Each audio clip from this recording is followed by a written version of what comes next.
आइए दोस्तों, chapter number 2 जिसमें ऐसे 300 आता है और फिर अदर कौन से पता है, इसके कुछ ट्रिकी क्वेश्चंस देखते हैं। ठीक है, ओके। ये पहला ट्रिकी क्वेश्चन है। क्या ट्रिकीनेस है इसके अंदर? ध्यान से सुनिएगा कि आपको ओवरऑल ऑडिट स्ट्रैटेजी पूछा है कि overall audit strategy of resources पूछा है। ओवरऑल ऑडिट स्ट्रैटेजी का आंसर अलग होता है। ठीक है, हमारा शॉर्टकट था राजस्थान एसआरपीएफ, और रिसोर्सेज की स्ट्रैटेजी का क्वेश्चन अलग होता है। एटीएम करके शॉर्टकट था, अमाउंट, अलोकेशन, टाइमिंग, ठीक है, एंड मैनेजमेंट ऑफ रिसोर्सेज। तो आप ध्यान रखना इस बात में। ओके, आपको एक इस तरीके का एक फ्लो दे दिया, इस तरीके का आपको एक फ्लो दे दिया कि भाई ये डेट्स पे प्लानिंग होनी चाहिए, ये डेट्स पे फील्ड वर्क होना चाहिए, फिर सुपरविजन होना चाहिए, रिव्यू होना चाहिए, फिर इश्यूज क्लाइंट को भेजने चाहिए, उनका रिप्लाई आना चाहिए, रिपोर्ट होना चाहिए। बेसिकली ऐसा, इसको टाइम टेबल बोलते बेटा, इसको टाइम टेबल बोलते। तो इन्होंने क्वेश्चन बोला है कि वर्किंग पेपर्स में ऐसी चीज दिख रही है, तो आप बताइए स्ट्रैटेजी के आपके वर्किंग पेपर्स में ऐसी चीज दिख रही है और स्ट्रैटेजी के कौन से फैक्टर से रिलेटेड है ये। ठीक है, तो दोस्तों स्ट्रैटेजी का एक फैक्टर होता है रिपोर्टिंग एंड कम्युनिकेशन, और वहां पे टाइम टेबल की बात होती है। तो आपको ये टाइम टेबल है ये समझना था, और रिपोर्टिंग एंड कम्युनिकेशन वाले फैक्टर की बात कर रहे हैं, और फिर रिपोर्टिंग और कम्युनिकेशन की स्ट्रैटेजी के एग्जाम्पल्स आपको देने थे। तो ये ट्रिकीनेस था कि भाई स्ट्रैटेजी का कौन सा फैक्टर है ये आइडेंटिफाई करो।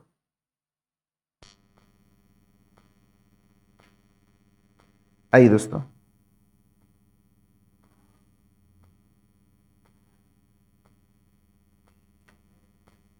कंफ्यूज करने के लिए डाला लिस्टेड कंपनी के डॉक्यूमेंटेशन के बारे में बोलूं। दोस्तों प्लानिंग का डॉक्यूमेंटेशन, पहले तो प्लानिंग का डॉक्यूमेंटेशन जरूरी है। एग्जाम में ऐसा क्वेश्चन आएगा, ऑडिटर ने बहुत अच्छा ऑडिट परफॉर्म किया, जो जो ऑडिट परफॉर्म किया सब रिकॉर्ड किया, उसने एविडेंस भी सब रिकॉर्ड किया, सब कुछ, लेकिन प्लान रिकॉर्ड नहीं किया। गलत बात।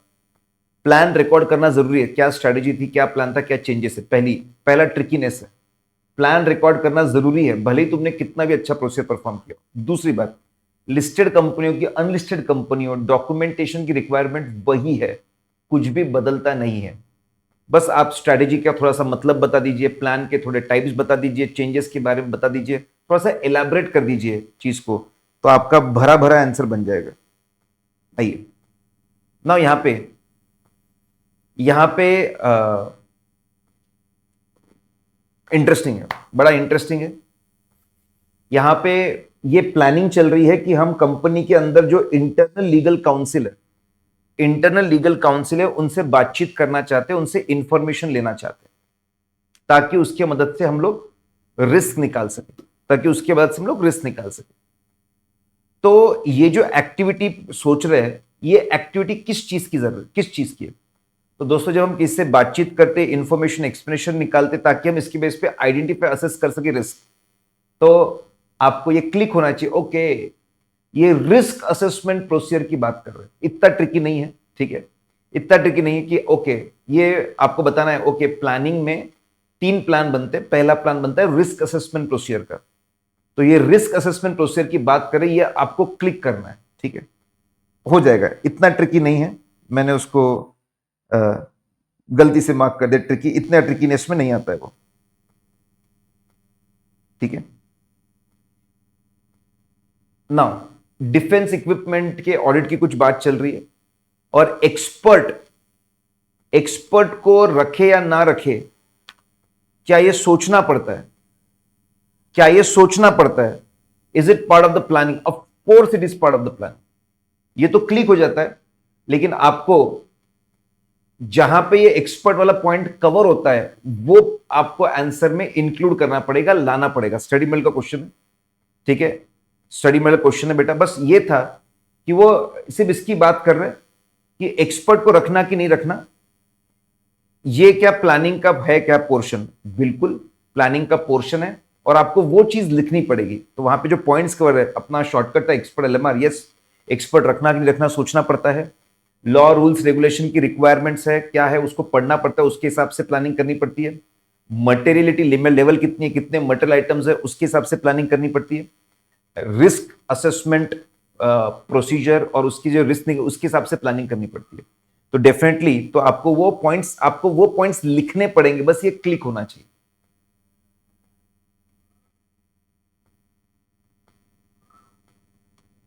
ये बहुत इंटरेस्टिंग, कार्तिक क्या करता है, वो तय करता है मुझे क्या प्रोसेस परफॉर्म करना है और एक दिन पहुंच जाता है और सीधा सरप्राइज आ गया, मैं हेलो चलो ऑडिट करना है, बिना मैनेजमेंट को कुछ भी नहीं बताया।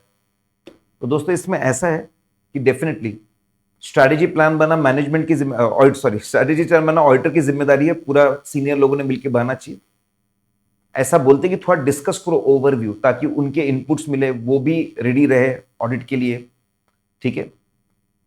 और जो भी है, लेकिन अल्टीमेट आपकी जिम्मेदारी है। यहां पे प्रॉब्लम यह है, एकदम एक्सट्रीम कुछ भी इंफॉर्म नहीं करना गलत बात है। सामने वाले बिजी होंगे, कुछ काम कर रहे होंगे, इंपॉर्टेंट कुछ चल रहा होगा, इंफॉर्म नहीं करना ये एक्सट्रीम हो गया। आपने कम से कम उनको ओवरव्यू देना चाहिए कि मोटा मोटी ये डेट्स पे हम आ सकते हैं, ऑडिट करने के लिए मत बताओ ना कौन सा एरिया चेक करेंगे, कितने डिटेल में चेक करेंगे, कैसे चेक करेंगे, ये सब मत बताओ, लेकिन थोड़ा ओवरव्यू तो दो। तो ये ट्रिकी था दोस्तों, उसने बिल्कुल ही नहीं बताया, ये गलत कर दिया, हल्का ओवरव्यू बनता था।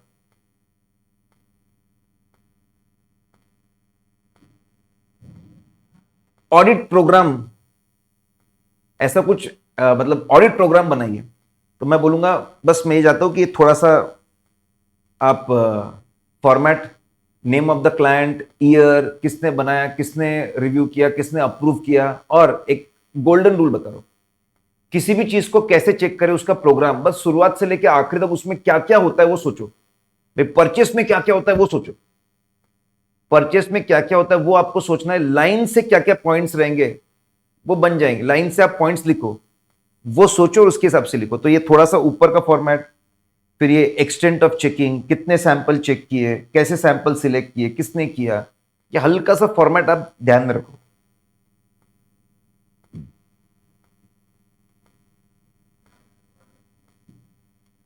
अब एक ऐसी बात कर रहे कि सेल्स चेक कर रहे थे और बहुत सारे ई वे बिल बने और कैंसिल हो गए, लेकिन प्रोग्राम में लिखा नहीं था, तो असिस्टेंट ने चेक नहीं किया। बेटा जहां पर भी वो ऐसा बोल रहे हैं असिस्टेंट ने चेक नहीं किया, असिस्टेंट ने ये नहीं किया, असिस्टेंट ने वो नहीं किया, असिस्टेंट गलत कर रहा है, मतलब आप देखो असिस्टेंट, वो डिसएडवांटेजेस असिस्टेंट और प्लान की बात कहीं पे आ रही है, तो आप बहुत ज्यादा चांसेस है कि ये डिसएडवांटेज ऑफ प्लानिंग, क्योंकि डिसएडवांटेज ऑफ प्लानिंग है कि इनएफिशिएंट असिस्टेंट जो होते हैं वो बस प्लान में जितना लिखा है उतना करते, दिमाग नहीं लगाते, आगे सोचते नहीं है, नई चीजों को कवर नहीं करते, और वो बोलते बस प्लान में इतना उतना किया और खुद को प्रोटेक्ट करने की कोशिश करते।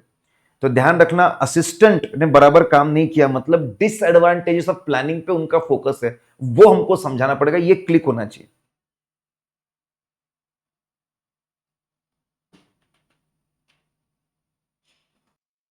आइए दोस्तों, अभी चैप्टर नंबर 4 में हम शुरू कर रहे हैं, जहां पे ट्रिकी चीजें आएंगी वहां पे। हाँ भाई ट्रिकी आ गया भाई, पहले ही ट्रिकी आ गया, क्या ट्रिकी है, ठीक है ओके। यहां पर एक केस है और एक केस में ऐसा बोला है कि हमारे कंपनी में एक बिल बुक हुआ है, टिम प्राइवेट लिमिटेड में बुक हुआ है, टिम इंडस्ट्रीज का, और फिर हमको रिटर्न रिप्रेजेंटेशन नहीं मिला। क्या ये चीजें भी एविडेंस होती है, क्या ये चीजें भी एविडेंस होती है? तो दोस्तों आपको ऐसे 500 लगता है, एविडेंस मतलब क्या समझाइए, एविडेंस हमको मदद करता है असर्शंस प्रूव करने के लिए, आप ये बताइए। और आप ये बताइए यस अब्सेंस ऑफ इंफॉर्मेशन भी एविडेंस है, किसी चीज का एविडेंस नहीं मिलना है, इसके मदद से भी हम कंक्लूजन ड्रॉ कर सकते हैं। और आपको लिखना है कि यस ये बिल्कुल एविडेंस है, मुझे जब दिखा कि किसी और का बिल बुक हुआ, इससे मुझे समझ में आया कि मेरा ट्रांजैक्शन यहाँ पे जो रिकॉर्डेड है वो मेरा नहीं है, जेन्युइन नहीं है, ऑकरेंस को लेकर मुझे एविडेंस मिल रहा है। मुझे रिटर्न रिप्रेजेंटेशन मैंने मांगा तो नहीं दिया, डेफिनेटली इससे ये भी ठीक है, वो लिख के नहीं देना चाहते, इससे कंक्लूजन है कि कदाल में कुछ काला है, मुझे और मेहनत करनी चाहिए, चेकिंग करनी चाहिए। ये दोनों ऑडिट एविडेंस है, ऐसा आपको बताना, बस एक क्लिक होना चाहिए था। ओके, चीजें नहीं मिलना भी एविडेंस होता है, उसके ऊपर उन्होंने क्वेश्चन पूछा हुआ है।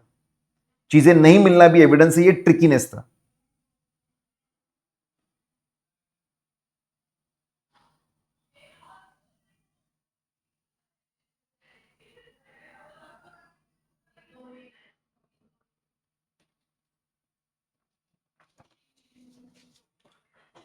Now now very very interesting, बहुत इंटरेस्टिंग है ये। मैनेजमेंट एक्सपर्ट की हम लोग बात करते हैं। मैनेजमेंट ने एक प्लांट एंड मशीनरी के वैल्यूएशन के लिए सिविल इंजीनियर को अपॉइंट किया, ऐसा लिखा है पहले केस में, और दूसरे में लिखा है प्रोविजन फॉर ग्रेच्युटी के लिए एक्चुअरी। बस इसमें यही ट्रिकीनेस है, प्लांट एंड मशीनरी के लिए मैकेनिकल इंजीनियर चाहिए, प्लांट एंड मशीनरी के लिए मैकेनिकल इंजीनियर चाहिए, सिविल इंजीनियर नहीं चाहिए। सिविल इंजीनियर गलत हो जाएगा, बस यही ट्रिकीनेस है, सिविल इंजीनियर हमको नहीं चाहिए। That is the tricky part. Okay, यहां पर इन्होंने बोला है कि इन्होंने कुछ चीजों को, मशीनरी एक्सपेंस अचानक बहुत बढ़ गए, उसमें रिस्क लग रही है, वहां से कुछ चीजों को सिलेक्ट कर लिया। रिलेटेड पार्टी में कुछ चीजों को सिलेक्ट कर लिया, ठीक है। फिर रिलेटेड पार्टी ट्रांजैक्शन सिलेक्ट कर लिए। इन्होंने जितने भी आइटम 5 लाख के ऊपर है वो सिलेक्ट कर लिए। इन्होंने एक बिल सिलेक्ट किया 50,000 का, 0.5 लाख का, क्योंकि उनको एक केस की इंफॉर्मेशन चाहिए। क्या इसको हम सैंपलिंग बोलते हैं? नहीं। सैंपल सिलेक्शन आपके, अगर आपको किसी चीज को एविडेंस बनाना है तो आइटम सिलेक्ट करने के 3 तरीके, 100% सिलेक्शन, स्पेसिफिक सिलेक्शन और सैंपलिंग। ये जो बातें बोल रहे हैं ये स्पेसिफिक सिलेक्शन है, इट इज स्पेसिफिक सिलेक्शन। क्यों है स्पेसिफिक सिलेक्शन में आता है?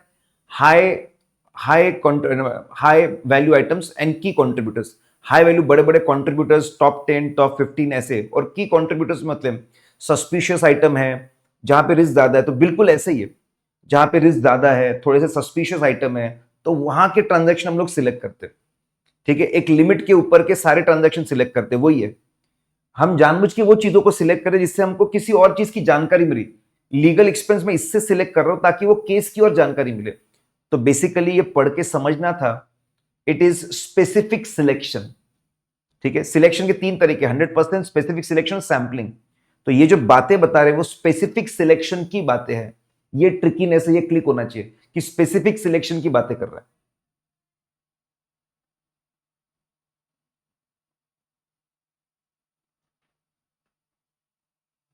यहां पे जब लिटिगेशंस और क्लेम में रिस्क बढ़ जाती है तो हम बोलते हैं हमको डायरेक्ट कम्युनिकेशन करना है, डायरेक्ट कम्युनिकेशन करना है, लेटर ऑफ इंक्वायरी हमको चाहिए। यहां पे जनरल लेटर ऑफ इंक्वायरी बोला है, गलत। हमको स्पेसिफिक लेटर ऑफ इंक्वायरी चाहिए, तो ये क्लिक होना चाहिए कि जनरल लेटर ऑफ इंक्वायरी नहीं लग चलता है, स्पेसिफिक लेटर ऑफ इंक्वायरी चाहिए। उसमें भी हमको, हम लोग ये लिस्ट भेजते हैं, ये लिस्ट है लिटिगेशंस की, मैनेजमेंट के हिसाब से ये हारने के चांसेस है, इतनी कॉस्ट है, आप कंफर्म करो मैनेजमेंट के एस्टिमेट्स रीजनेबल है कि नहीं, ऐसा स्पेसिफिक लेटर होना चाहिए। तो ये बहुत इंपॉर्टेंट था कि समझना, general letter of inquiry allowed नहीं होता, specific letter of inquiry allowed होता है।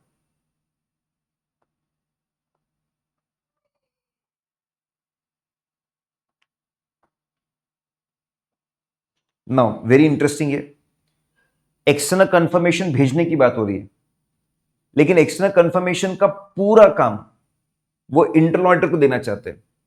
पार्टी तू सिलेक्ट कर, बस मैं बोल रहा हूं कि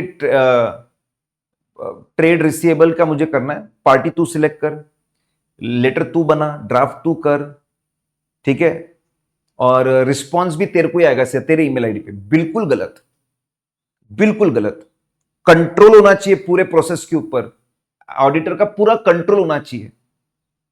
ये इंटरनल ऑडिटर को देना मतलब खुद का कंट्रोल छोड़ना है, पूरी बातें। छोटा मोटा काम दो ना, कि भाई ये रिप्लाई आए हैं, जहां जहां रिप्लाई मैच नहीं होते वो थोड़ा रिकंसिलेशन बनवा के ला, तो बस इतना काम दो, चलेगा। पूरा काम ऐसे नहीं दे सकते, ये गलत हो जाएगा, पूरा काम देना गलत हो जाएगा।